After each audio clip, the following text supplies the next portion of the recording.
issues. So you'll hear a prompt that says recording in progress. The purpose for recording the meeting is for folks who are not able to join us or who missed part of it. We're going to be posting these meetings online for folks to refer to, and we'll also have meeting notes or minutes that will be posted as well. A couple quick housekeeping things. For those of you that are calling over the internet or over the Zoom app, you should have full functionality on your device. So you should be able to mute and unmute yourself. For the beginning portion of this meeting, we're going to keep everybody muted, and then we're going to open up for discussion. For those of you who have called in over the telephone, I see one person so far has called in over the phone.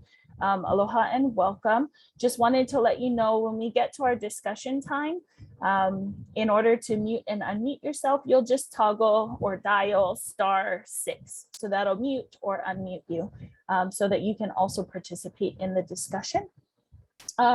Quick note and just general reminder, ask that everybody is kind, respectful, and courteous throughout this meeting. I think everyone is interested in having a very pleasant and a very productive meeting. And it's my kuleana as the facilitator to make sure that all of us uphold that standard. Also, we do have almost 50 folks that are on the call. We really want to hear from as many people as possible. And so when we open up for discussion, we're going to open up to everybody to talk. If you've been able to chime in, maybe give folks an opportunity to talk before you chime in again, either introducing a new subject or asking another question.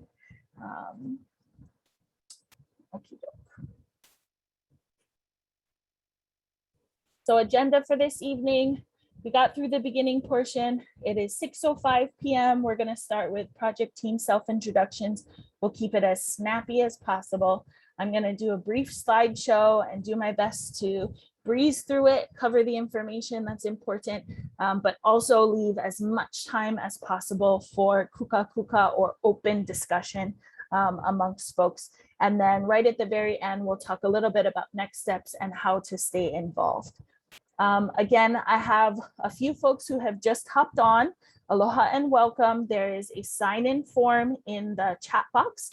If you've called in over the internet or over the app, you should have full functionality and be able to participate in the sign-in. If you called in, looks like I have another phone caller. So mahalo for calling in. Once we get to the discussion, I will tell you how to mute and unmute yourself so that you can participate. If we can begin with self-introductions. So this project is a partnership between our company, Townscape Inc., a consulting firm, and Maui County Department of Water Supply. We have two of the staffers that are the project managers and coordinators and helping us to get this plan going. Eva, if you wouldn't mind starting. I will. Thanks, Lily. Aloha, everyone. I'm Eva Blumenstein. I'm the planning program manager for Maui County Department of Water Supply. My background is in environmental studies and law. I'm born and raised in Stockholm, Sweden, as you can tell from my accent. I've been on Maui for half of my life, though. I've been with the department for almost 20 years, but I was not involved in the earlier effort to update the water use development plan for Moloka'I. That was around 2004. I know a lot of you folks were involved in that effort back then. But I think we're doing it right this time. We are really happy to get the help of Townscape and a great team. So thank you all for participating. Thanks so much, Eva. Marty, if you wouldn't mind introducing yourself. Aloha, my name is Marty Buckner. My accent comes from the South, where I was raised in a family, the oldest of 13 children. Moved here about 14 years ago to work for the county as a water resource planner under AVA. When I left the mainland, I had 3 adult children, and since then, they've given me 4 grandchildren. In Kentucky, I worked in an ICU at a horse hospital, and that's where I learned to wear a mask and the value of doing so. Before that, I was a telephone operator. My degree is in landscape architecture from the University of Kentucky.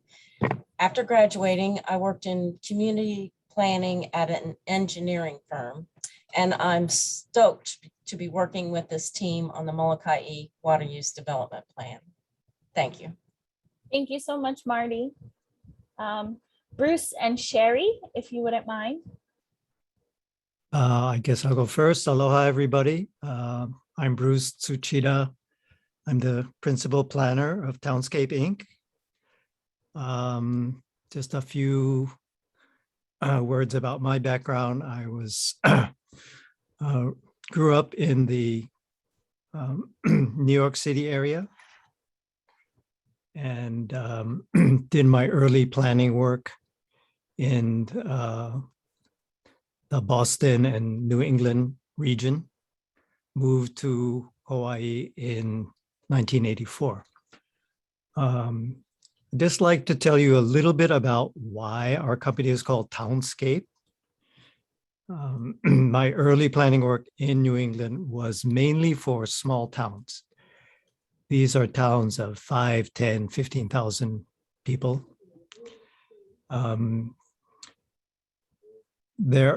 There's often a name for community gatherings that people use. In Hawaii and other places, people talk about town hall meetings. But what most folks probably don't know is that in New England, there is a local decision-making process called the annual town meeting. And this is usually held once a year in the spring. All of the citizens of the town get together and they vote on town issues, town budget, revisions to the zoning code, new staff positions. This is true grassroots democracy at work. So the New England towns are not under the jurisdiction of county governments. They pay very little attention to state government programs. They are really grassroots, self-governing entities. So that's why my early work was as Townscape. And when I set up a company in Hawaii, I thought, even though Hawaii does not have politically independent towns, that as a planning company, we wanted to work with people at the local level to help people at that local level do the kind of planning that's important for them. So that's Townscape. Thank you. Hi, everybody. I'm Sherry Hirooka, also with Townscape. I'm born and raised in Hilo on the Big Island. And there wasn't a whole lot to do there growing up, except go outside. So I spent a lot of time looking in tide pools and catching tadpoles in the stream and really fell in love with science. Got a degree in biology and went back home and ended up at the Volcanoes National Park looking at leaves and bugs for a while, and went back to school, went back to UH, took a lot of random classes in farm planning. And I really enjoy how planning brings a lot of different disciplines together and tries to balance things and see how things work together to move forward, and I really enjoy that. And I've been fortunate enough to be with Townscape and be able to work on natural resource planning, which goes back to my biology and science roots. And I'm really thankful to be able to be working with the Moloka'I community on this plan. Thank you. Thank you, Sherry. Aloha again, everyone. My name is Lily Maka'ila. I work for Townscape as well. Calling in this evening from Kahuku on the North Shore of Oahu. This is not where I'm from. This is where my Kane and his ohana is from, but I'm from the Ko'olau side of Oahu. Even though we're here on Oahu and we get the rep for being a bunch of townies over here, I actually have grown up in rural agricultural communities, and very blessed to kind of be out on the countryside here on the North Shore. My undergraduate was in Olelo, Hawaii, or Hawaiian language, and my graduate degree is in planning. And my focus was community planning. So my kind of kuleana or responsibility for this planning process is community outreach, community engagement, facilitating these types of meetings, mostly talking to folks. That's the bulk of what I get to do. So pretty great. Thank you guys so much for joining us this evening. This is the most folks that we've had so far in the regional meeting. So mahalo to everybody that's representing the West End. And thank you guys so much for your time. I'm going to zip over into the slideshow now. And if it will let me zip over to the slideshow, that is. There we go. Okay, so a little bit of background about the project. For those of you who are not familiar, the Water Use and Development Plan is a plan that is required by the Hawaii State Water Code. So all of the counties in the island are mandated to create a water use and development plan, and kind of the classic water use and development looks at, or water use and development plan looks at what are the existing systems, what's the existing population, what's the projected growth and projected future needs, and how do we plan to meet those needs, usually in a 20-year time frame, 30-year time frame. We are hoping to have a little bit more of a robust plan, the content that we'd like to see at the end. And what we've heard from folks is something that looks more at the natural resources, and looks at water resources, not just water systems, but also the groundwater resources, the surface water resources, that connection with the ocean, the watersheds, and how those play a role in water resources and recharge, and of course, how people interact with these water resources, as well as planning for the future. So pretty big, broad scope, but we're going to be doing our best.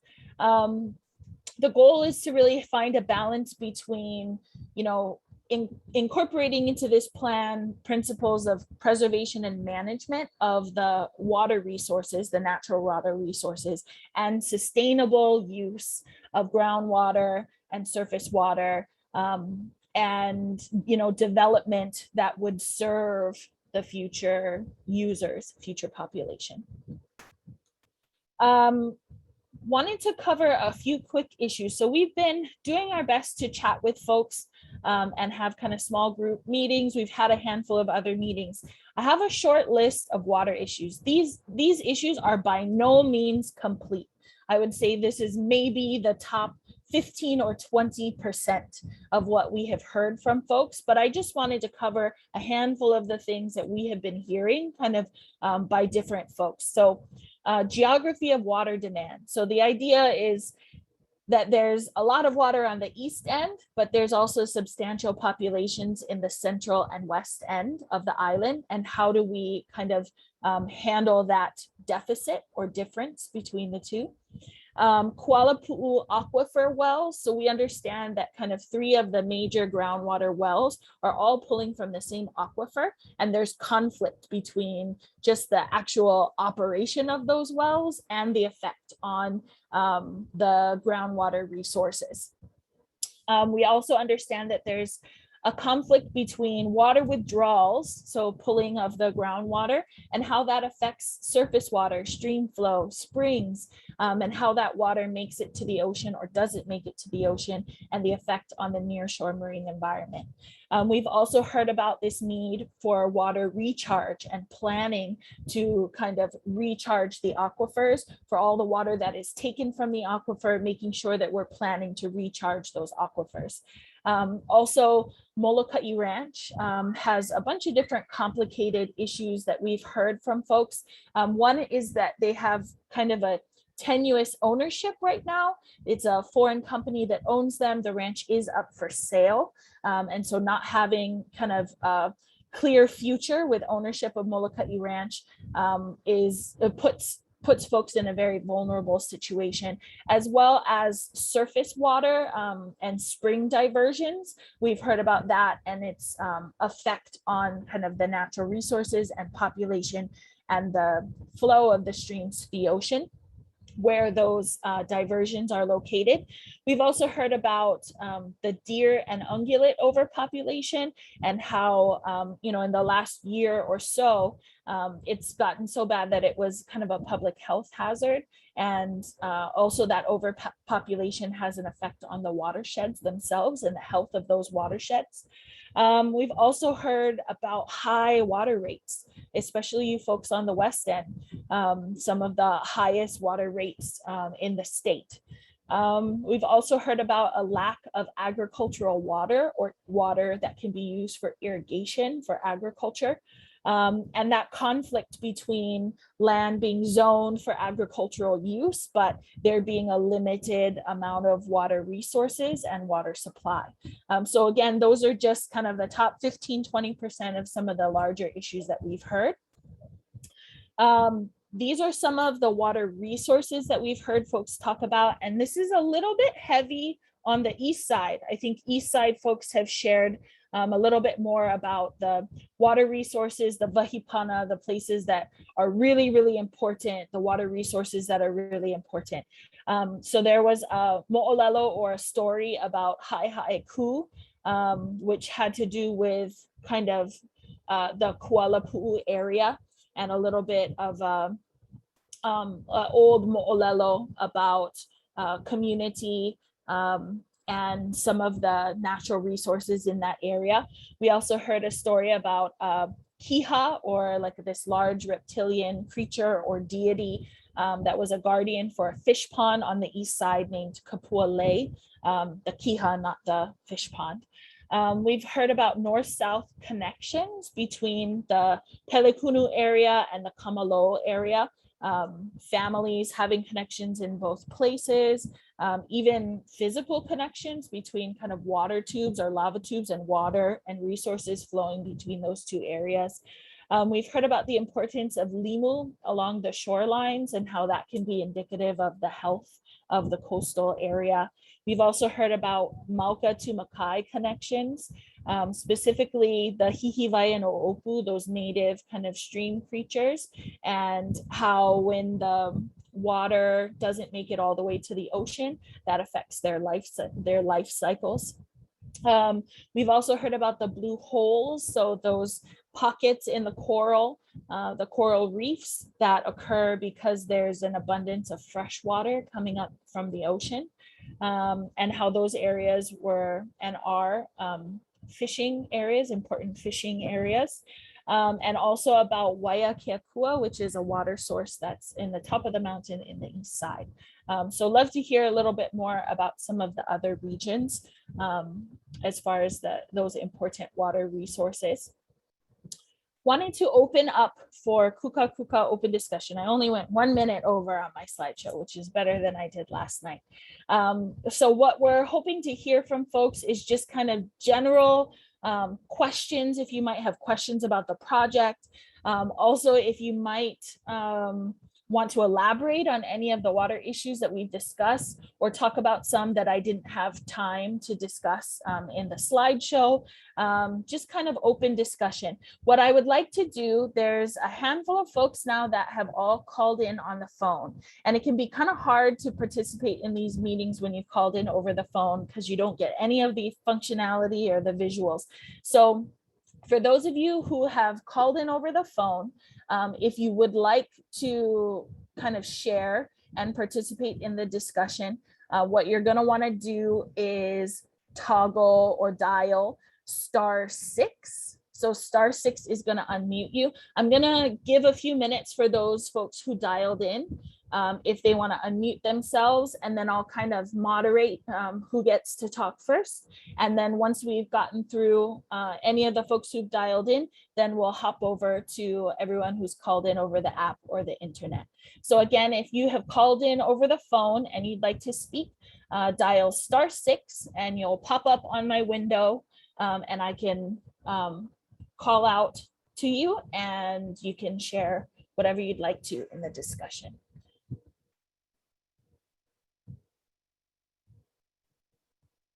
Okay, looks like I don't have anybody that called in that wants to discuss anything right now. So I'm going to open the floor to anyone.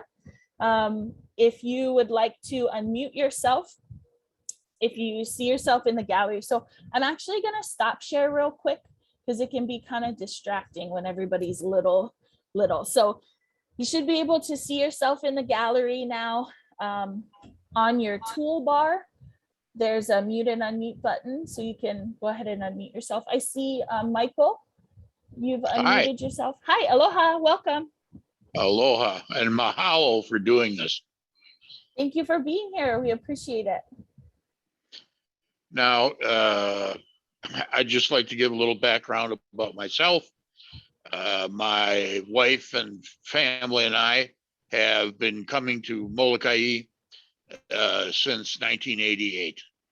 And we first stayed at the Kaluakoʻi. And my wife and I are residents of Kinani Kai, the condos right next to the Kaluakoʻi.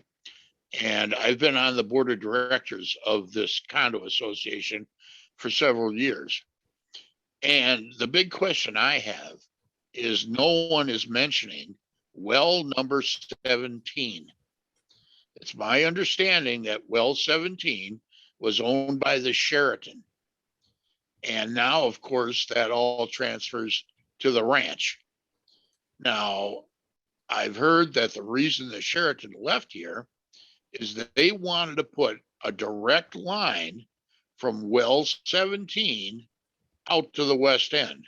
And they wanted to increase the pipe diameter from 12 inches to 18 inches so that they could put in another 9 holes on the golf course. And they were voted down. And now well 17, which has really pure water, goes into the Moloka'I reservoir where it's treated with chemicals and then sent back out to the west end. Now, I'd like to know what the status of that is. No one seems to talk about it, but it's just a big question of what about the water in well 17? Is it owned by the ranch or not? Okay, thank you, Michael. I'm going to do my best to answer this question. Eva, Eva or Marty, please chime in if I misspeak. I also wanted to acknowledge Nancy. I do see that your hand is up. And I also have Nalani Jenkins, who also wanted to chime in. So I'm going to get to you folks real quickly. So one thing that I did want to say, oh, and also Uncle Walter, I see your hand up as well. So I did want to say one thing. It's my understanding that prior to 2017, 2018, you are correct. Well 17 pumped from Kualapu'u Aquifer. The water was piped to the reservoir in Kualapu'u. And then had to go through a treatment plant and then made its way out to the west side. It's my understanding that in 2017, 2018, around that time, Moloka'I Ranch actually put in a pipeline that connects the groundwater well pumpage to the west end and does not divert through the reservoir, and therefore does not divert through the water treatment plant, since the water doesn't need to be treated because it's not exposed to the surface. And so that's my understanding of the current state of the water system. I also understand that well 17 is owned by Moloka'I branch today, or one of their subsidiaries. And that I think, I'm not an expert, so I can't speak to all of the details, but I do understand that they put in for a well permit. There are several water operators right now that do not have a like a permit, including well 17. They have put an application into the Commission for Water Resource Management. So all of the groundwater on Moloka'I, normally you would just go through the county for water allocations, but all of the groundwater on Moloka'I Island is designated a groundwater management area. And so anyone who wants to tap into the groundwater has to get approval through the Water Commission, the State Commission for Water Resource Management. And so it's my understanding that well 17 is operational, and that they do not have a permit for the water that's being taken right now, and that they have submitted an application, but I personally, I'm not sure the status of that application, and that would actually be something we'd need to get more clarification on. I hope that answers your question as best as possible, Michael. That sounds pretty good, but I have to say, this has been going on forever. Yeah. And I don't know if anybody remembers Danny Mateo. He was a representative on Moloka'I to the state. And I talked to him on this subject many times. And what he told me is, on the west end, you don't have enough votes. You don't have enough permanent residents, and you don't have enough votes to have him be an advocate for us. And so I guess it all comes down to, do we have anyone that could be an advocate for the West End with this water situation?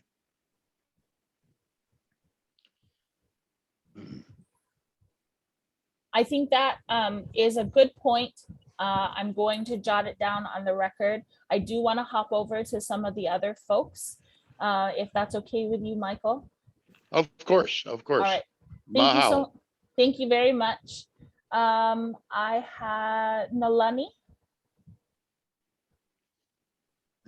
Aloha kako. Hi, aloha. So I made a bunch of notes so that I could do this efficiently and not take up too much time. Thank you for everyone for putting this together, because this has been a little frustrating process, just being alone on this. And so it's good to see that there may be some ways to get the word out and get kokua from people. But I own with Tracy Lawson. She and I own businesses together on Oahu. And we bought 43.5 acres in Kaluakoʻi on Kaluakoʻi Road. Our place is right across from Kathleen's place, for those of you that know the area. And we want to farm. And it's very challenging. And we're used to running our businesses and doing things, the right way. And all I can say is that I don't know how anybody could farm. Because it's so complicated and it's so difficult. So our situation, we do own a condo also at Paneolohale. So we have 2 properties on Moloka'I, and we live there part-time, come over most weekends. So we're not gonna live on this ag land. We truly want to farm. And yet we were given a 5/8 inch water meter for 44 acres of land from Moloka'I Ranch. And although we have asked and asked and asked and nicely and patiently tried to work through the process, we keep getting told no, that's all we're gonna get. I've asked for 2 different meters. If we can only get 5/8, still the answer is no. We've gone through the Go Farm program with the state. So went through Ag Curious, Ag Exposure, Ag School. I'm a Native Hawaiian woman. We purchased the property from 2 gentlemen from San Francisco. You know, I'm all about like getting Hawaiians back on the land and trying to promote sustainable agriculture and to do things correctly with the community. I was born on the North Shore of Oahu too, so props to the North Shore. So, you know, we'd like to plant some trees for windbreak. We just like to have a small garden. We're not doing anything crazy. Plant some tropical citrus, having some Hawaiian traditional plants, maybe some small animals. The soil at our property is very fertile. And I saw, it looks so dry now, but when it rained in this past winter, the property just greened up. It was so beautiful. For those of you who are around in February, March of this year, how the land came back and responded. The fire hydrants are falling down. The best we can tell, they're not even operable. I don't know how fire hydrants can be sitting with the tops off and they're on their sides, and yet we're told that they're operable. It's a very dry area, so I'm concerned that if there is a fire, how would you even, you know, mitigate that? What would they use? We were told by Moloka'I Ranch that they're under a water audit, and so that we would not be allowed to ask for any larger meter. I don't know what the water audit is all about. I don't have a lot of the history of Moloka'I, like some of the people who have lived here longer. I feel like it's just kind of like there's nobody advocating for us. I agree with what I believe his name was Michael said earlier. Nobody advocating for us. I love the Ho'olehua farmers and the Hawaiian Homes land. I love that they're getting water for their farms, but we'd like to farm too, you know, and it doesn't seem to be a priority. So my ask would be for a more appropriate meter for the size of our property. We would like a 3-inch ag meter. It doesn't mean that we're going to use tons of water, but it's also for water pressure and to adequately be able to put in some water, you know, piping. I think the ag prices for ag usage should be comparable. So the price of, I know you've heard they're very high on this side, and it makes farming even less economically feasible on this side. Although I do believe that it would be beneficial for the land to get it back productive. It would help with erosion. It would help with probably wildfire control and the dryness. We are looking at things that are more, you know, things that we could grow that are more water and drought tolerant, right? That would be appropriate for this side of the island. And we'd ask for more assistance and support from Moloka'I Ranch. Rather than just the standard answer that says, no, we can't do anything. No, we can't do anything. I mean, I understand that there's a lot of history and a lot of complications, but, you know, I believe they could do something more. And I think that's it. That's most of my notes. Thank you so much, Nalani. Much appreciated. Thank you for listening. Nancy, I'd like to go to you next. And Hi. then Jim, I see that your hand is up.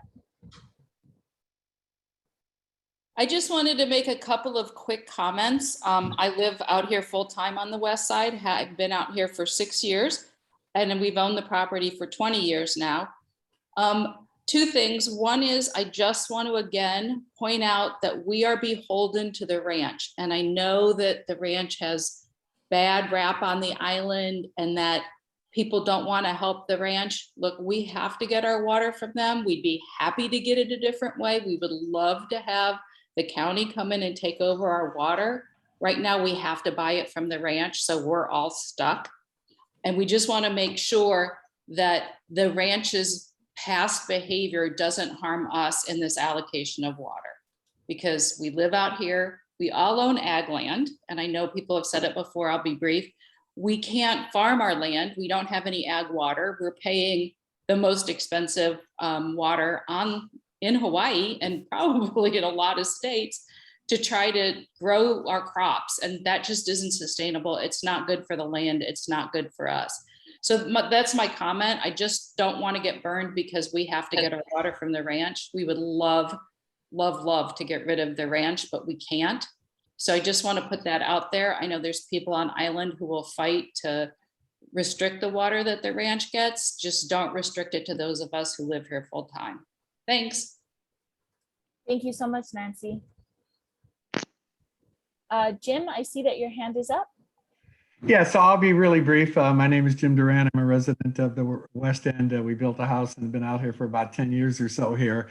And appreciate the Townscape people for organizing the meeting. And I understand there's some Maui County water planning people on the phone here. And all I want to see is when are we going to see a plan here, right? I mean, you talked about how we had the highest rates in Hawaii. Well, I got news for you. You got the highest rates like in the world out here, right? I've lived and worked in many states in the mainland and many countries around the world, and we are off the charts with the highest rates for water on, you can claim Hawaii, but you can also claim planet Earth for highest rates on planet Earth.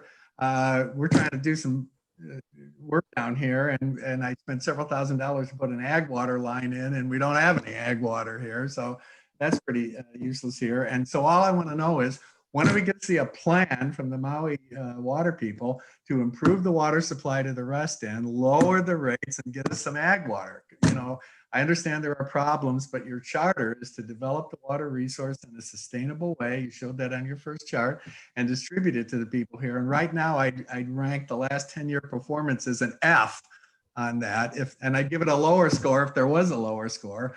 But all I want to know is, when are we going to see a plan to improve the water distribution to the West End, lower the rates? And I'm more than happy to participate with ag water. Just get us some out here. It's very simple. All I want to know is, when is that going to happen? Yeah, okay. When is it going to happen? That I'm not sure. When are all of your lists? This is pretty simple. It's not a complicated thing here, right? Reasonable demands. When they will come to fruition, that I am not sure, as far as because Moloka'I Ranch is a private water operator. And so, like Nancy mentioned, we are beholden to, or you folks are beholden to Moloka'I Ranch. I did want to mention, though, for brevity's sake, I trimmed down my slideshow, and I did trim out the timeline for this project. So apologies for doing that. This planning process is meant to be about 30 to 40 months in total. So we began in March, and we're looking at probably a 2-year process, 2.5-year process around that time. Part of that process is the community outreach, but also part of the process is us collecting data from water purveyors, us kind of doing some of the projections for the future. And also, Bruce, I see your hand up, just one second.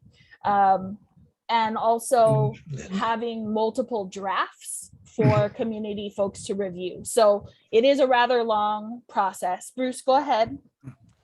I just wanted to respond to the gentleman's question about the water system. I think everybody needs to understand that, unfortunately, the West End water system is owned by the ranch. The county cannot just step in and take that system over. So would it be possible in the future for the county to take the system over? I think politically and financially, it might be possible, but that would be, I think, a pretty complicated financial and legal set of negotiations. So I have to say, a cynic could ask, if you can't do anything about it, why are we having this meeting to ask us what the problem is if you can't do anything about it?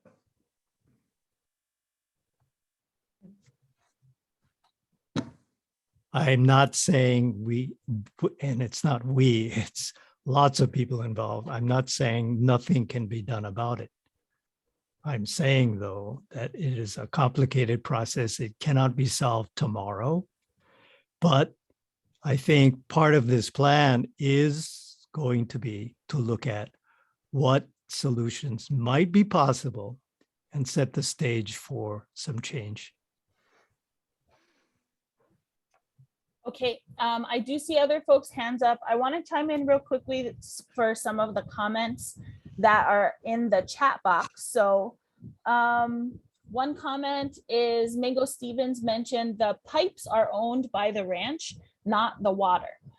So mentioning that the system itself is owned by Moloka'I Ranch, but not the water. And then also Jonathan Scheuer commented, this discussion is not grounded in a basic understanding of the public trust in water in Hawaii. So it is going off course and confusing folks. Jonathan, you're welcome to chime in if you have more to say on that. I do want to get to Harmony. Harmony, I see that your hand is up.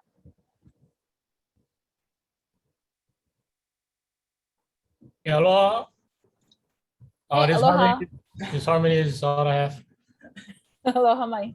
My name is Josh Pastrana, born and raised here. I'm from this Kaluakoʻi. I realize we got to deal with the ranch, and this is all, we kind of been through this many times, but just wanted to just kind of put them on the record, I guess. Yeah, well, I'm from up here, privileged and lucky enough to purchase property in this place that I was born and raised and grew up. I'm a taro farmer also, so it's always been my dream to have my own place and farm. Basically, I think Nalani kind of hit all the points. Water expensive, ag rates. That's kind of what I'm interested in. I plan to farm, and I plan to farm a lot of taro for feed my people and feed my community up here in Maunaloa. How are we gonna pay for that? We still gonna figure that out. Pull it for the ua, figure it out, you know, but it's always been our dream to have our own place and farm. And not only farm, but farm in the place I was born and raised in, my whole family up Maunaloa, who are excited and stoked to see the local boy here in Kaluakoʻi trying to do something. So I'm just here to listen and figure out, hopefully can hear something different. And see what comes of it. So yeah, just wanted to share that. Mahalo. Mahalo, thank you so much.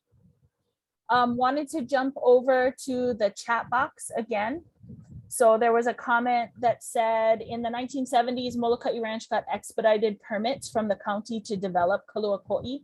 In exchange, they agreed to be responsible forever for all of the infrastructure, including water, roads, etc. They built the hotels and condos as loss leaders so they could sell the surrounding lands. It didn't work. The ranch zoned a lot of the property in ag and promised buyers that they would have water, but they never delivered. We feel sad for those who purchased land hoping to farm.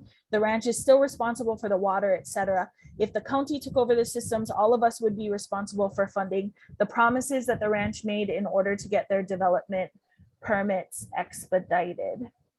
That was from MCSC Moloka'I. Also, there was a comment from Nalani. Respectfully, it seems that years ago a bad deal was made by the state or county, and this needs to be rectified. I reply in agreement with the brother who wants to farm Kalo and what MCSC Moloka'I said. Okay, mahalo.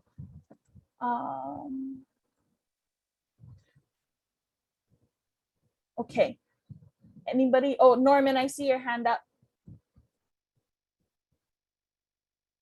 Oh, sorry, Norman, you're still muted if you don't mind. Yeah, sorry.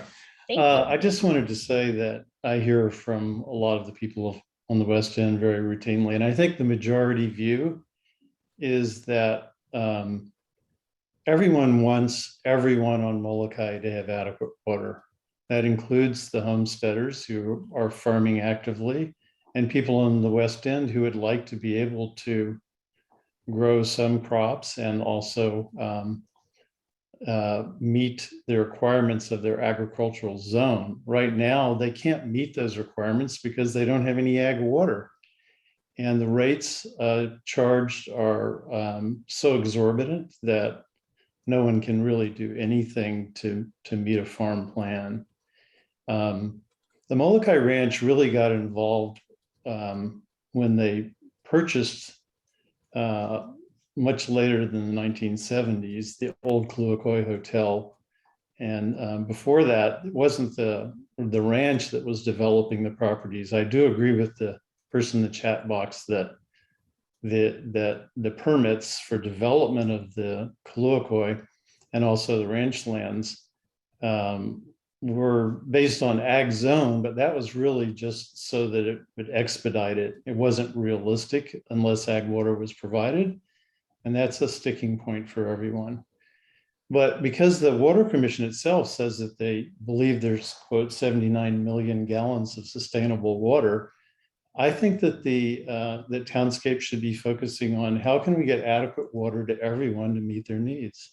And that includes all segments of Molokai. And it would build a sense of community that we're in this together.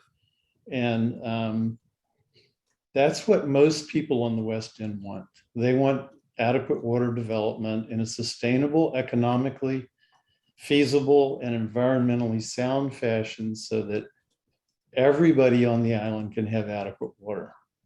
And that would be our plea. And right now it's not sustainable. The infrastructure of the Molokai Ranch is not going to be invested in by the owner of the ranch, which is obviously a private company now, no longer publicly traded, domiciled in Hong Kong. I think their manager here, Todd Svetten, has his hands tied behind his back because the company doesn't want to really provide any resources to develop the water, provide the infrastructure, take care of the roads. So Todd's hands are tied behind him.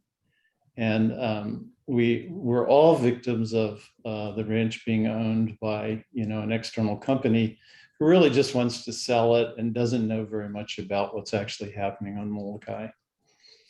So I think the plea of most people in the West End would be, can't we develop a plan for sustainable water use that's economically equitable and fair and allows people to live up to the zoning of their properties and develops a sense of community instead of everybody fighting over well 17 allocation. There's other water sources.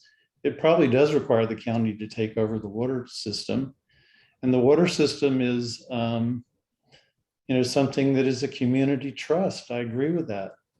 And I actually believe that the ranch would be happy to divest themselves of the water system. They tried to divest of the water system back in 2008 when they closed the hotel Upland and they closed the golf course. So, at that time they wanted no part of it.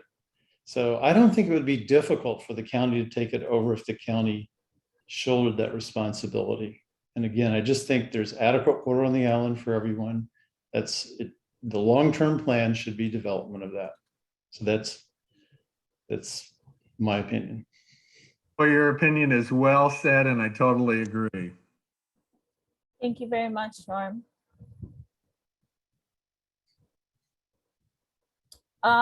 Okay, there's another comment. Just want to hop to the comment in the chat box. So MCSC Moloka'I said the 1970s developer was a partnership between Moloka'I Ranch and the Louisiana Land and Exploration Corporation.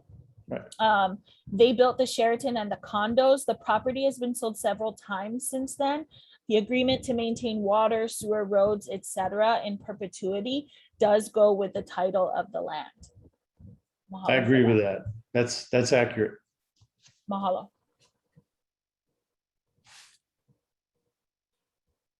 Okay, anybody else want to share? Oh, here we go. James and Lisa Luna, I see your hand up.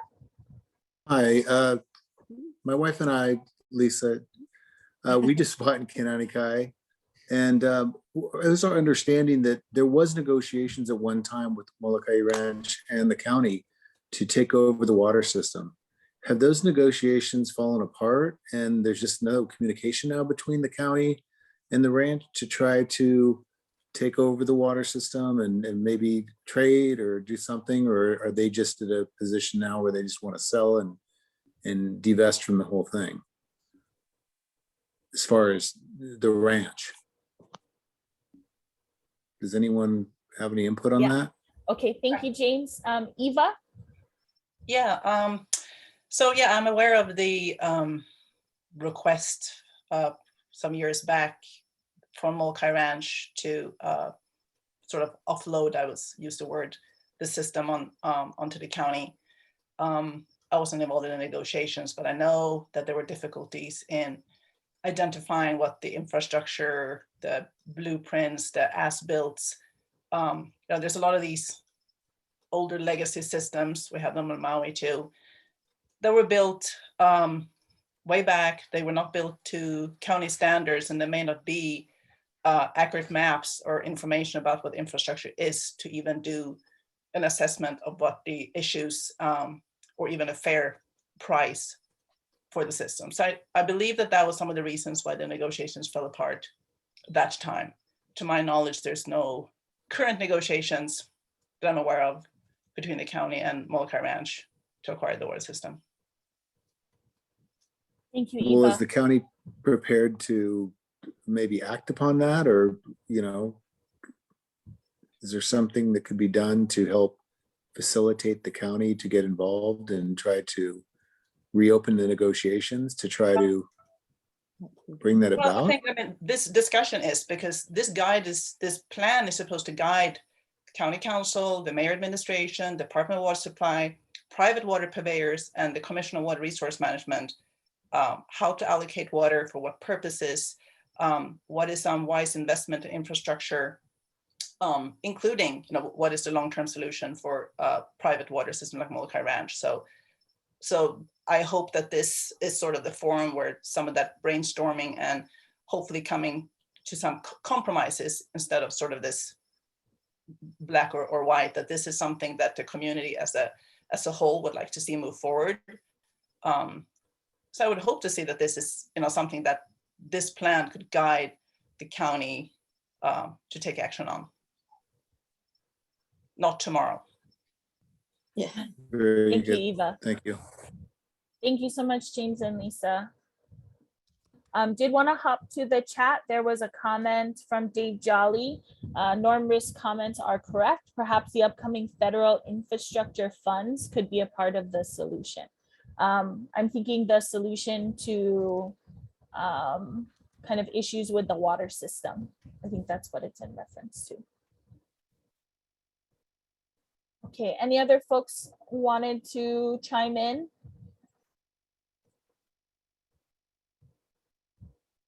Okay, there was another comment from MCSC Moloka'I.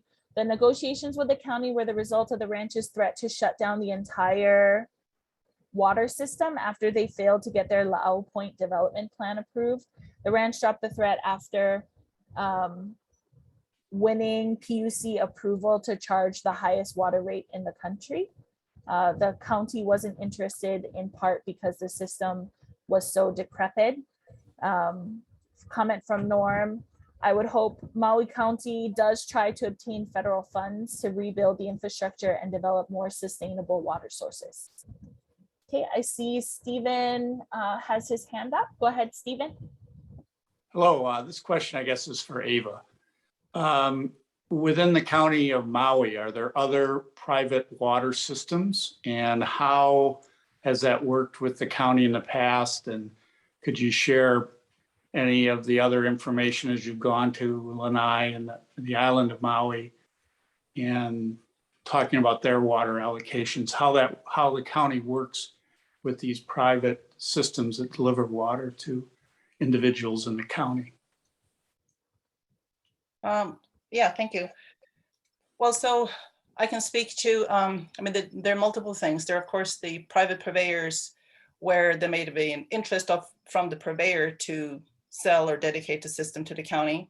There are negotiations right now in Maui for the Wailuku Water Company. That's sort of a surface water conveyance system, really, where currently the county is purchasing surface water to treat for drinking water. So that has happened in terms of looking at, is it a better management of the system as a whole with county or an alternative ownership than private purveyor. In terms of the water use development plan for Maui Island, we are still going through county council review, but some of the draft strategies in that plan that addresses private purveyors would be, it ranges from appropriate source development within aquifer systems where there may be competing needs, kind of having a better smart source development to consider pumpage throughout an aquifer with guidance from hydrologic studies or information rather than competing needs. So we hope that the plan there will serve as a guidance to seaworm when a private purveyor comes in for a well construction permit. On Maui, we don't have, the whole island is not allocated a groundwater management area. So it's not water use permits except for EA aquifer. Or there may be a guidance for negotiation a source development agreements between a private purveyor and the county.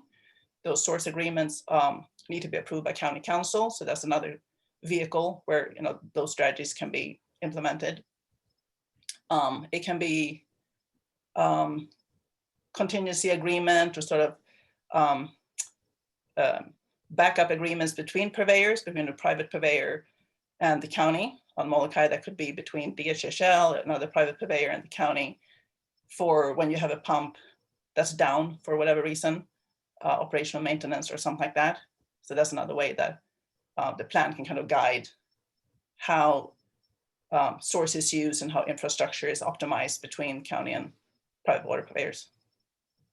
So it's reasonable to say that there are the county could have an interest in developing an island-wide water system that they would control rather than having this single private entity, the Moloka'I Ranch, in charge of the water. So that wouldn't be an unreasonable request from people of the West End or from the island of Moloka'I to ask the county to consider taking over that system for the optimization of water distribution on the island.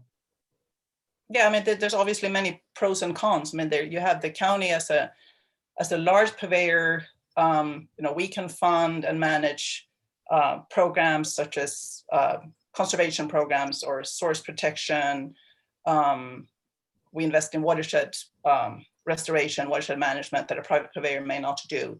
But then on the other hand, like I mentioned earlier, you have this legacy systems that were built to, they may be in abysmal condition. So somebody gonna still would have to foot the bill of taking over such a system and upgrading it and improving it to acceptable standards for county customers. And that's another. And if we don't have the information to make that kind of assessment of what, and I think that goes back again to the previous failed negotiations with the county and Moloka'I Ranch, a lot of that was based on the lack of information about the system. Thank you. Thank you. I did want to chime in real quickly for folks. James and Lisa, I see that your hand is up, and I also want to pop over to the chat box too. But I do want to comment because it's not necessarily common knowledge. Folks who have an interest in kind of water systems might be familiar with this, but for Moloka'I Island, it's not just the county and Moloka'I Ranch that are water operators. So DHHL is also a water operator. They have, several water systems on the island. There's also Kavela Plantation is another water purveyor. Folks, especially on the east end that are not served by water systems, they have their own private water systems. So sometimes it's just a small residential well that only feeds them or feeds, kind of a smaller property. So there is kind of a mix of water purveyors on Moloka'I, and it's not only the county or Moloka'I Ranch, though Moloka'I Ranch, Maui County, and DHHL are kind of serve the most usership. James and Lisa, if it's okay, I'd like to hop to Walter Riddy since he hasn't had a chance to speak yet at this meeting, and then I will That's hop fine. to you guys back. Thank you so much. Uncle Walter, if you'd like to chime in. Yeah, this whole business about well 17 is a huge part of the puzzle for the future of Molokai. The county is going to need more water to feed whatever they're feeding now, the people that they're feeding now. They have their well next to Hawaiian home wells, and these straws that are in these wells are too close together, and the salt content is going up. And the Department of Hawaiian Homelands just got allocated to use more of that water. The other side of the story is well 17, and that's Moloka'I Ranch's well. The problem with that well is that they've been operating without a permit for I don't know how long, 20 years or so.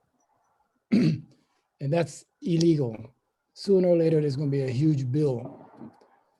So the county, one of their plans is but they tried to come up with a plan to put a new well above Kaluakoʻi, but that's not going to work.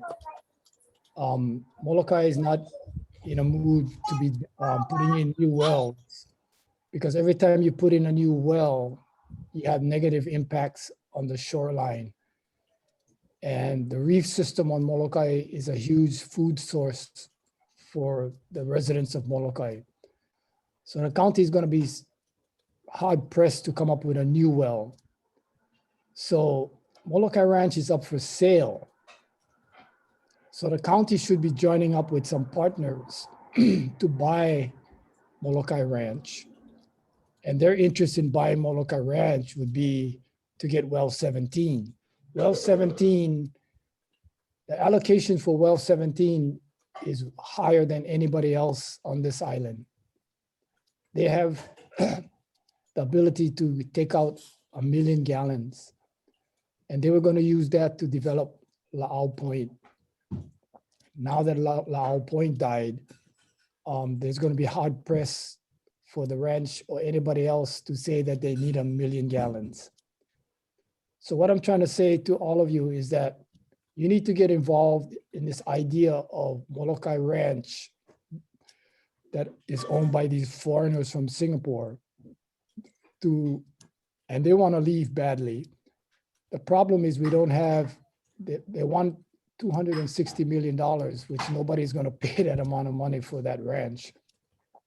So the price is going down the longer we wait. Somehow this community on Molokai is going to have to figure out how to get enough partners to buy that ranch. And if everybody helps out in trying to get the price down by letting everybody know that there's no water. Well 17 is illegal. Sooner or later, the ranch is not going to be able to use that water because the public is clamoring. How can you have a foreign country use a well illegally when the rest of the people have to pay and they can't even get water for their farms? So this whole situation is like a powder keg. So all you guys who got cheap lands down at West Molokai, because they wanted some kind of a leader to show that there's people in West Molokai. Now you're stuck. And you're stuck because this foreign country does not care anything about what your problems are. And they're trying to sell. So you need to get involved in trying to figure out who's going to buy it and try to get that price down to where it can be bought, and try to get the county to be involved as one of the partners, because you need water your roads are busted. You need county services. So I just wanted to put that out there, that not only are you guys using well 17 water illegally, but your surface waters up in our mountains are coming up in a few months before the Water Commission to try and stop Molokai Ranch from taking waters from Cavella, because the Cavella people need that water. So you're talking about, I don't know, 5 to 10 miles of water lines, bringing water all the way from Cavella across 7 different or 9 different ahupua'a, all the way to West Molokai. So your water problems are groundwater in well 17 and surface waters up in the mountains. We're trying to cut that down so that the rivers don't dry up. And because of climate change, that's a huge problem.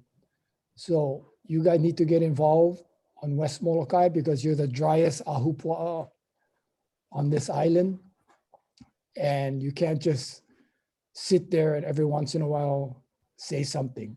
You need to get involved in trying to figure out how to get the county involved in the sale of the ranch and how to take over this well, because they're not going to get a new well. They must use an existing well that has the ability to withdraw at least 1 million gallons. Okay, thank you, Uncle Walter. I wanted to hop over to the chat real quick. James and Lisa, did you guys have more comments or questions? No, I was just curious about the county, if it's thinking of, if it was going to take action, and he kind of addressed that, Walter addressed that, the infrastructure is old and decrepit and it needs to be redone.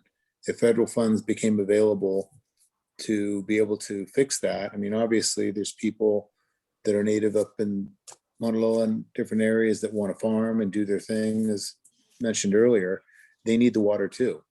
So it's, I don't know if that's what the ultimate goal is to rebuild the whole system, or if you can completely bypass what's there and build a whole new system. But I understand what he was saying about the issues with putting in a new well in a new system. So I don't know. Yeah. Okay, thank you guys. I do want to hop over to the comment section real quick. So scrolling back a little bit, Karen, Crisp to everyone. It sounds as if a consensus of this group, and again, this was before Uncle Walter shared his manaʻo about taking over the ranch more than just taking over the water system. So it sounds as if a consensus of this group is for the county to take over the water system for the West End. Would it be reasonable for us to formally request the county enter into negotiations with the ranch to undertake the transfer? That's from Daryl and Karen Chris. Norm commented to everyone, although there are many water purveyors, clearly the West End is the area most poorly served. Mahina Poi Poi to everyone. The county taking over doesn't necessarily translate to more water being provided. If there isn't water to give, then no more can be taken. West Moloka'I was not traditionally farmed. We can't sacrifice preservation of traditional customary practice and nearshore environment. The water to West End doesn't come from within the ahupua'a. I would like to see more cultural perspective added to the West Moloka'I conversation. Mahalo. Mahalo, Mahina. Okay, I do want to pause real quickly. It's 7:11. We have gone over a bit. I'm not necessarily going to end the meeting right now, but I did want to let folks know that if you have other commitments, I am recording the meeting, though last night there was a technical snafu. So hopefully the universe doesn't absorb the recording of this meeting as well. We will have meeting minutes, though, that are posted. So anyone who needs to hop off the meeting, you're welcome to drop any other thoughts or comments into the chat box. And I understand if you're not able to stick with us. I will keep the meeting open, though, as long as there's kind of ongoing ongoing discussion. So just wanted to mention that. Nancy, I see that your hand is up. Hi, I just wanted to say, I don't think that the West End owners, and Norm or Peggy, you can jump in if you want. I don't think we want more water. We want reasonable water rates that we can deal with out here. It's not that we want to take other people's water. We just want to be able to live our lives out here without the threat of losing our water hanging over our heads, right? And that's kind of what I think has started a lot of these conversations. I see a lot of nods on camera. We don't want more, we just want what we have guaranteed. Thank you very much, Nancy. Okay, I'm looking to see if other folks have hands up.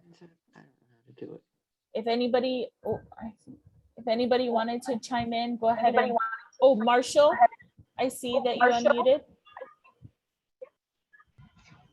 Yes. I used to run that water treatment plant. I came here 14 years ago to do that job. And just before they mothballed it, I got fed up the ranch. I say I've been here 14 years and I plan to pretty much draw my last breath here. I've got small agricultural aspirations. And I just, like Nancy said, I don't want to take somebody else's water, but I don't want to be told that I can't take an acre I've got to set aside and turn it into a crop. And I'll bear the cost of the water. Speaking of the water rates, the reason we had such high water rates, one, it's a small water company. You need a certain amount of people to run a water company. If we were part of the county, the labor force should be distributed and the price would go down. And the treatment plant itself was a very expensive operation. That drove the cost of water up. They mothballed that plant. They're now conveying the water across the island with some pumpage and some pipelines. As they were finishing that program, I asked the question and I was dismissed. But if it's not going to cost as much to produce the water, will we pass that savings on to our customers? And it was never brought up again. We don't need to be paying as much as we are for water. The county is an option. They have the resources. If there's federal money for infrastructure, the idea of putting in an entire new system is actually, over the moon. But we can put Band-Aids on this one for many, many years and still make it work. And again, if we're part of a larger group like the county, the costs can be spread, our rates go down, and some of us who want to farm become more of a practical idea. Again, folks at Townscape appreciate what you're doing because we want to come to some kind of equitable distribution of water. We're not going away. I bought property here. Some folks are investors, yes, but a lot of us came here to live and we're not going away. So thank you. Thank you so much, Marshall.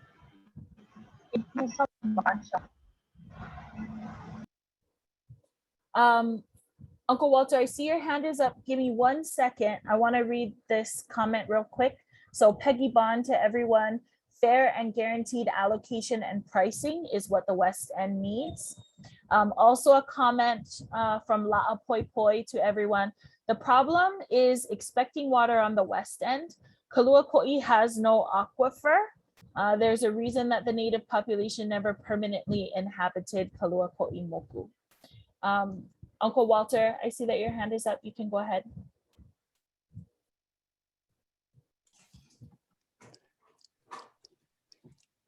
Yeah, this battle over water goes back to the 60s. It's it's been a long battle with West Molokai and the rest of the community. One of the problems we have is that no matter where you live on Molokai, water is a problem. So the forest area is in central Molokai and East Molokai. West Molokai right now is like a desert, but it wasn't like that in the past. If you look at the history of West Molokai, there was a huge forest up there.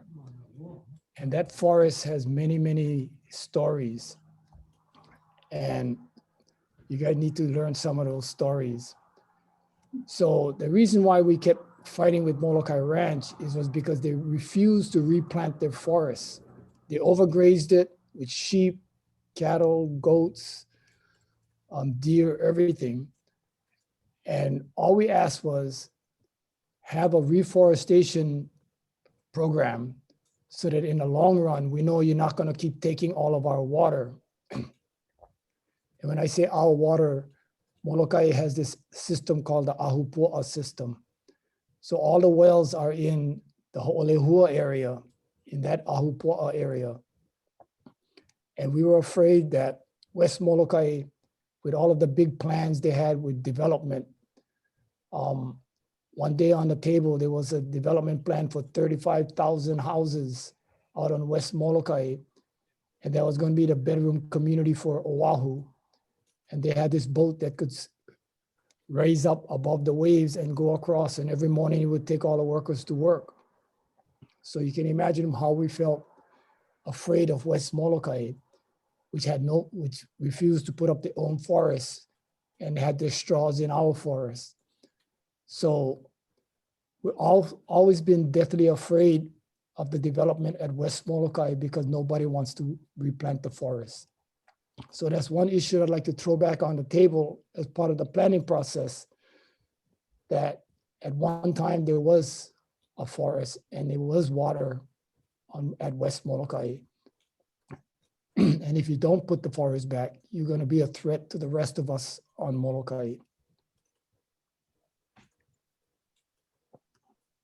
Mahalo, Uncle Walter.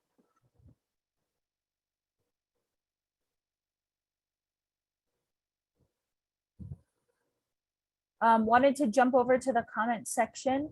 Nalani Jenkins to everyone, there's good information for all on a recent bill passed by the state legislature, 2021, addressing HOAs not limiting ag use. And there's a link that's in there.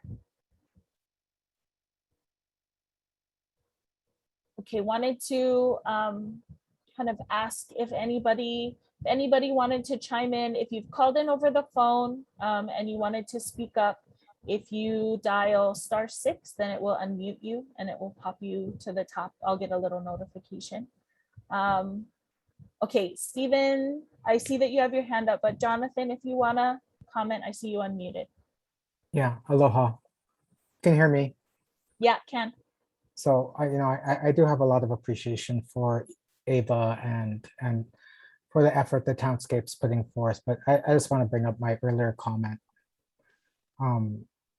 I think there's a certain responsibility that the county and the consultant has here for all of your meetings to make sure people have the information that's necessary to actually have a productive and constructive discussion. So that's been the case at the other meetings where people have been asking for information on basic water data for the island. But it's also the case on this part of Molokai where there's long reasons and two very, very long Supreme Court cases that dealt with the fundamental issues of Native Hawaiian rights to water, DHHL rights to water, what the public trust is that lead to the situation that exists on the West End today. And I'm sure it's confusing for folks to try and come in and like they see a high water bill. It's like, why is it so high? What's going on? And I don't think it's as helpful as it could be to folks in this community to not come in with more information first before just saying, what are your issues? Because hey, their issues are, their bills are high, but there's a lot of deep roots to that issue. And unless you help them understand that and just say, hey, what's your issue? It's not going to be a discussion that I think the kind of discussion that Walter is calling for that would actually help propel not just this community's issues forward, but water issues for the entire island. Mahalo. Hello, Jonathan. Stephen, I see that you have a hand up. Well, I guess I'd like to just make a comment. I don't think the people that live on the West End want to be perceived as a threat, but that's clearly what we are, as mentioned by a previous speaker. Our fights are over water, but really what we want is just looking at the ability to distribute water equitably. And this fight shouldn't be over who's threatening who. The West End will never be developed. The population has made that clear, and it's one of the reasons why the ranch can't be sold. Anybody who buys this would not be able to develop. They know that. And that's why it's set on the market for so long. And it probably will never be sold. So the idea that we are, as a group, wanting to have this large development, it's conflating it with the water issue. What we want is equitable water. And if we have that water cut off, then we have to be able to look for other means of water. Do we have to desal? Do we have to start drilling wells? I mean, we have to look at other sources. We're not leaving. We have to have water to live. And I don't think we're a threat. And this idea that the development in the past by the ranch or previous owners has created this tension between populations on the island is just not being fair to the people who are living on the West End now. And I take offense at that. We're not trying to displace anyone. We're here, we want to stay, we want to work with the community, and we just want a fair shake in the water distribution plan. Thanks. Thank you, Stephen. Before we have any more commenting, I do want to just take a moment to acknowledge that there's quite a bit of tension in this virtual room. I'm sure that everyone can feel it. There are differences of opinions. There are folks who have different levels of knowledge and understanding of water rights and water issues. And I just want to give a friendly reminder that it's really important that we're careful how we proceed. It is my kuleana as a facilitator to make sure that things don't rapidly devolve in this conversation.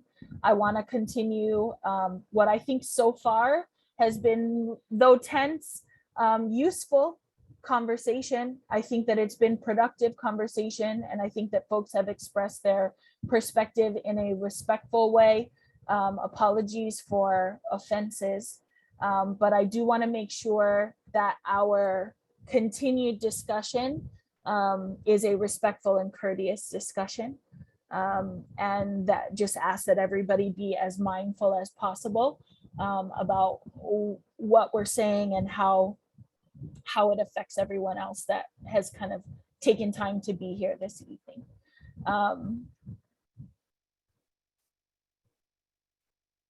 Okay, wanted to just hop again to the chat box. So Nalani sharing that it's a link to SB 0186 relating to restrictions on agricultural uses and activities. You can see page 3 of the document. There's a link that's in the chat box. Okay, sorry, I didn't want to end discussion. Just wanted to make sure that we were on a courteous and respectful forward trajectory. Marshall, I see that you unmuted.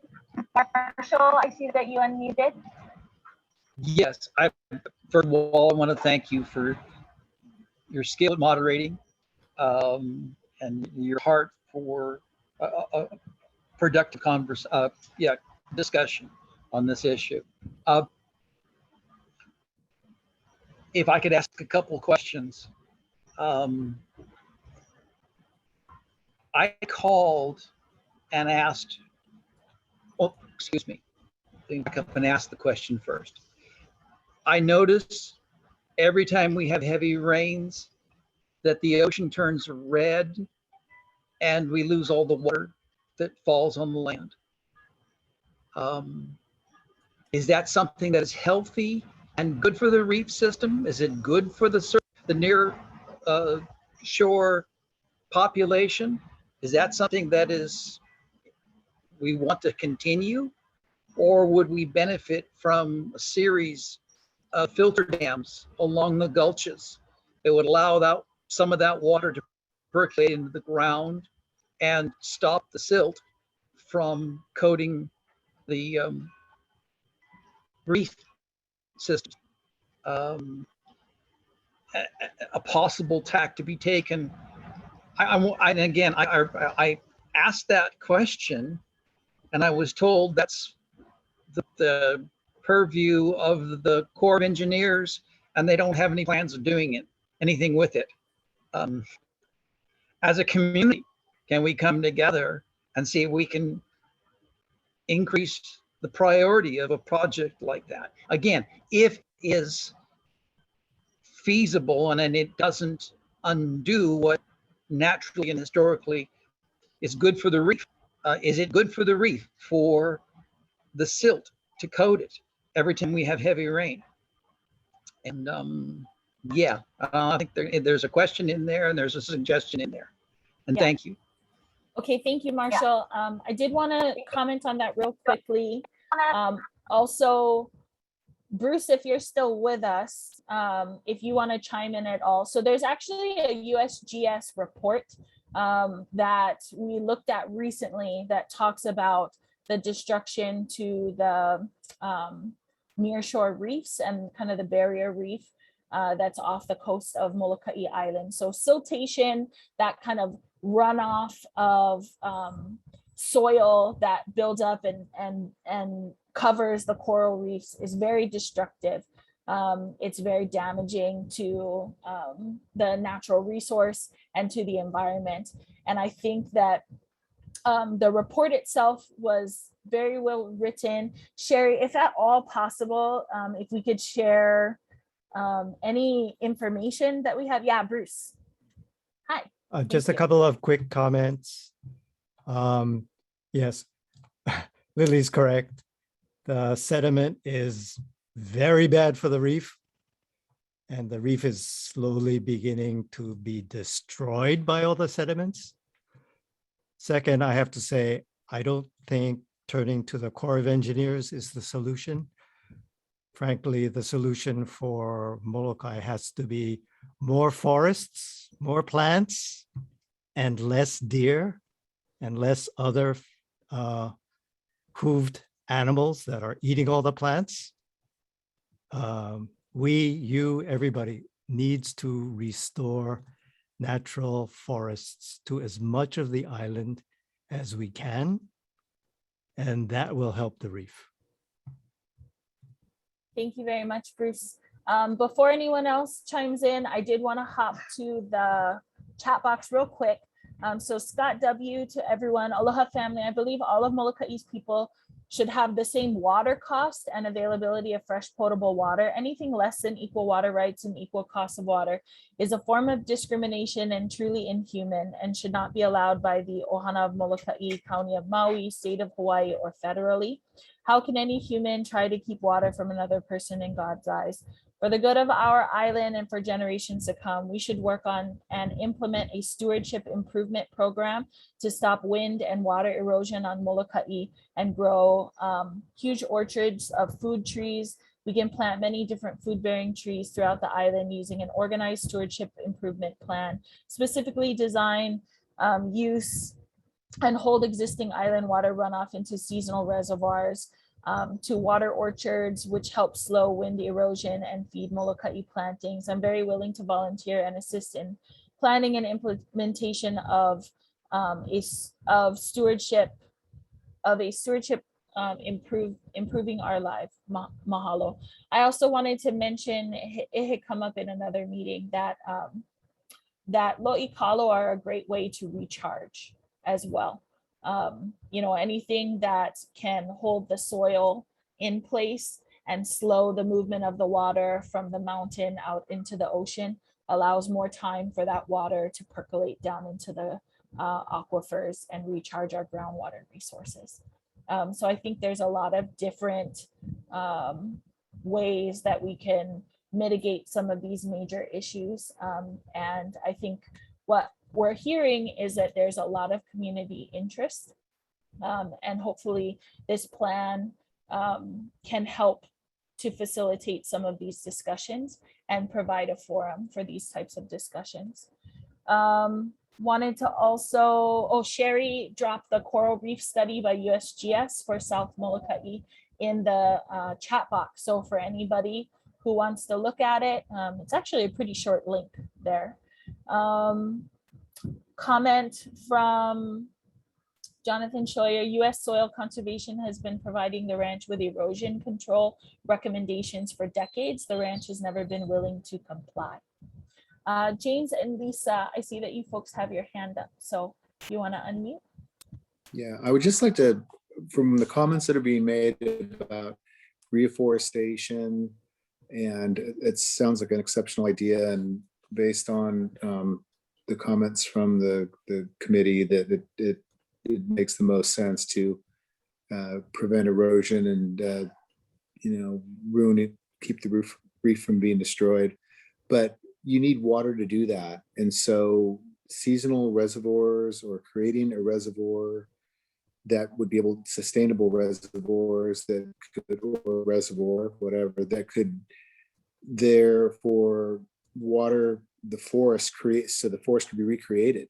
Obviously with the dryness of the west side, you're going to need a water source that may not come from the wells, that has to probably be gathered from the surface and put into some type of reservoir system that could then facilitate growing the forest back.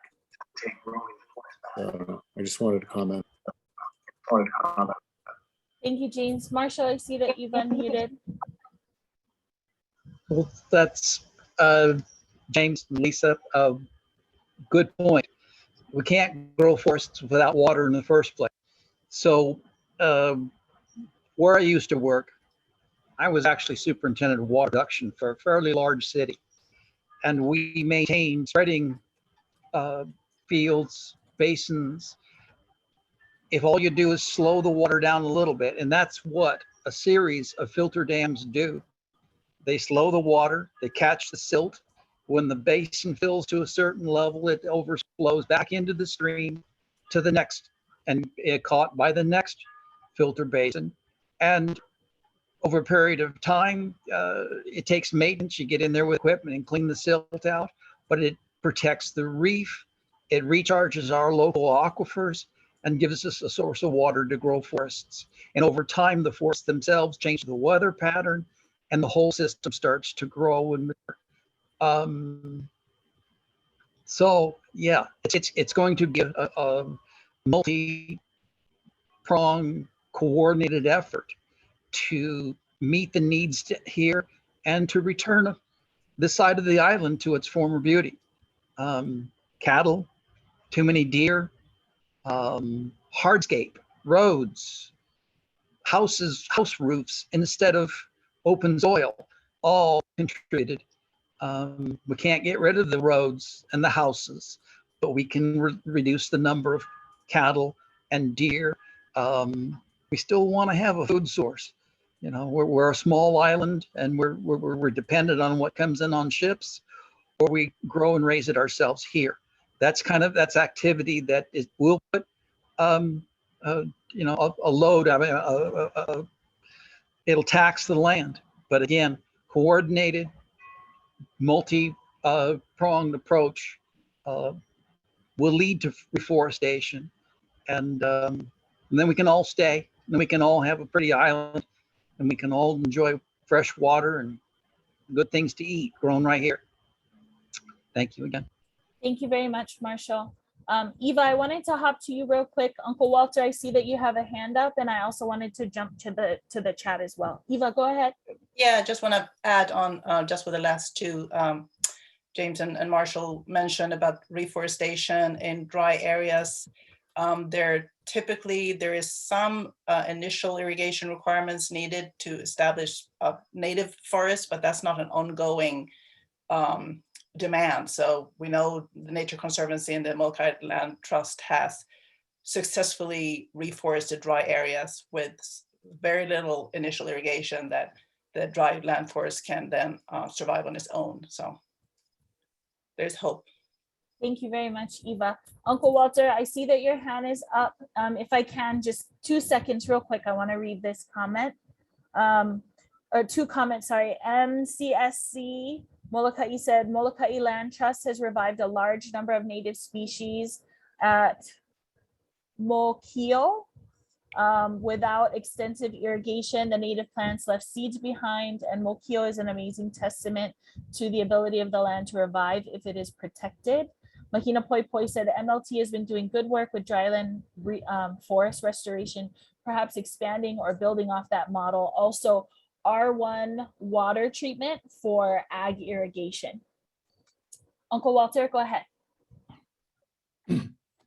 Yeah, we approached Molokai Ranch a couple years ago to deal with this issue. And our plan was to try and figure out how to keep the rainwater on the land as long as possible, because what was happening is that when it rained, the water goes straight down into the ocean, taking all the soil with it.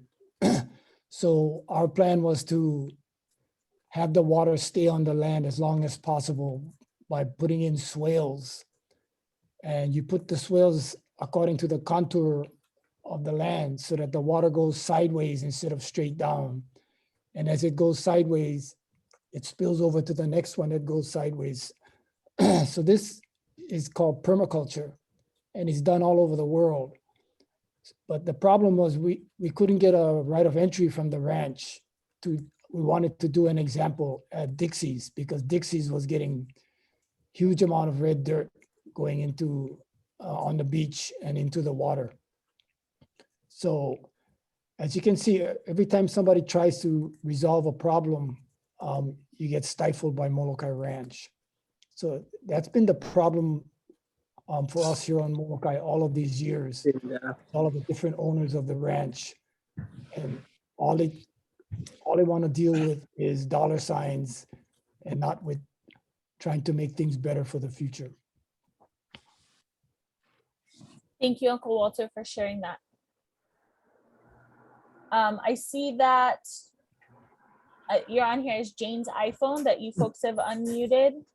Sorry, not sure if that was on purpose or not. Hello, hello. Can you hear me?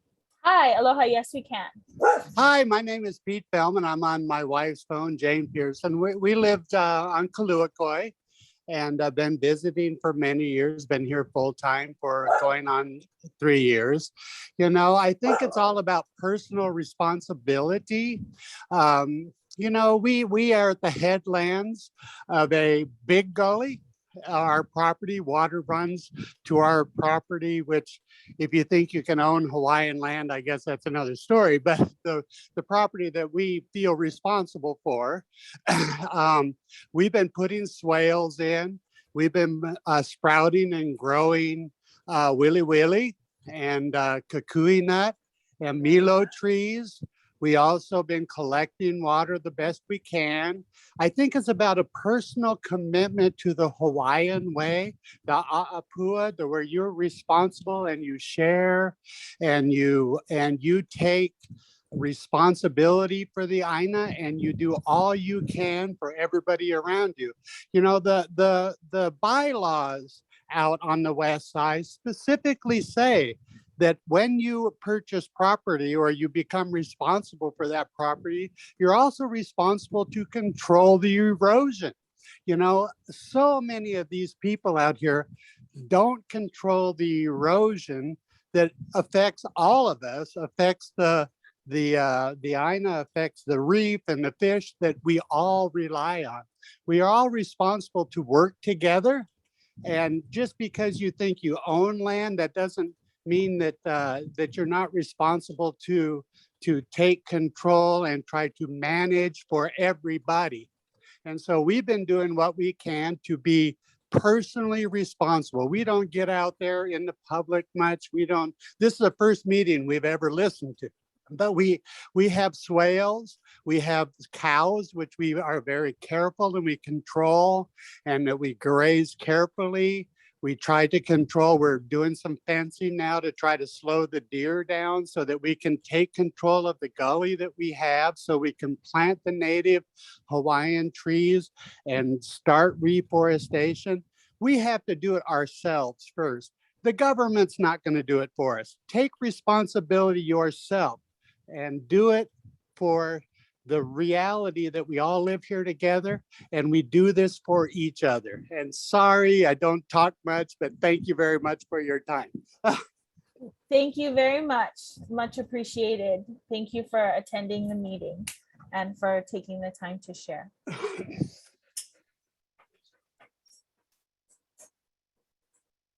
Okay, I think we're all caught up with comments in the chat box. I don't see anyone else with hands up or any other comments. It is 7:42 right now. I think that it's really important that everyone knows that we need to have ongoing discussions. I think there's a few comments that kind of came up at other meetings as well as this meeting. You know, we do need to share data and try to have more answers to questions. That is very much a part of the process. I do think it's important that we reach out to folks as early on as possible to hear everyone's perspective and try to understand folks' perspective as we are also kind of doing our data collection. Sherry, if you could drop the sign-in sheet. So my little plug for the sign-in sheet is that if you folks want to have be on the email list for updates, please participate in the sign-in sheet. It also has a couple areas in there where you can share more of your own personal information. Even though you may not have had time or the opportunity to share in this meeting, there is a forum for you to do so in the sign-in. You're also welcome to email me directly. Sherry, if you can share my email in there as well. We also have a link to the project website, which is hosted by Maui County. Mahalo to Marty, who handles that for us. Just wanted to catch a couple of these comments. So Sybil Lopez, to everyone, mahalo for your manaʻo. Really appreciate what the last gentleman shared. Also, Uncle Mango Stevens, appreciation to the gentleman who shared. Karen Crisp, to everyone, thanks for a great meeting. Appreciate the open, honest, respectful communication among all. James and Lisa Luna, thank you all. Okay, so I think that we're gonna wrap up. And I'd like to just thank everyone for your time. Thank you so much for hanging in there. We went a lot longer than anticipated, but I also feel like we talked about some really important stuff. So please stay tuned. We're gonna have opportunities for you folks to stay involved. You can check out the project website, which also has several, like different ways that you can get involved. There's ways to kind of comment. You can get on the notification list there.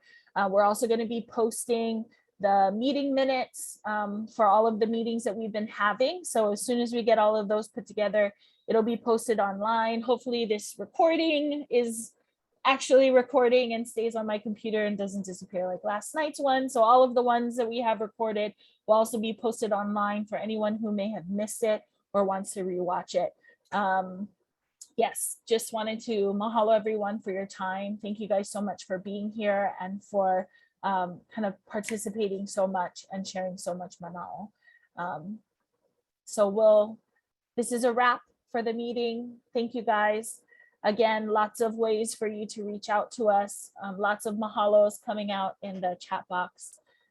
Thank you again, everybody. Thank you, Lily. Thanks, Marty. Have a good one. You too.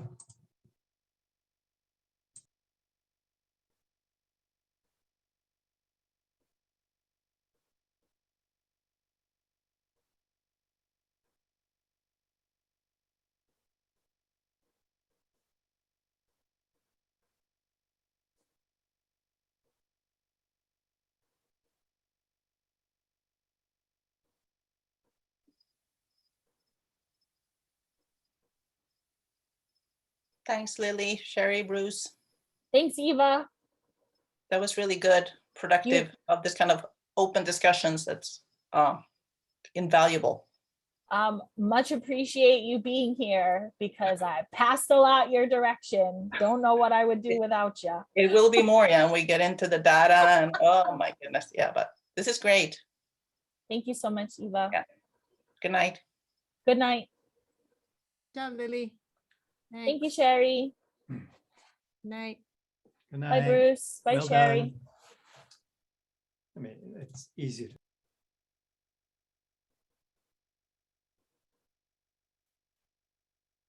Okay, folks, I'll be closing out the meeting now. Thank you guys so much. Have a great night.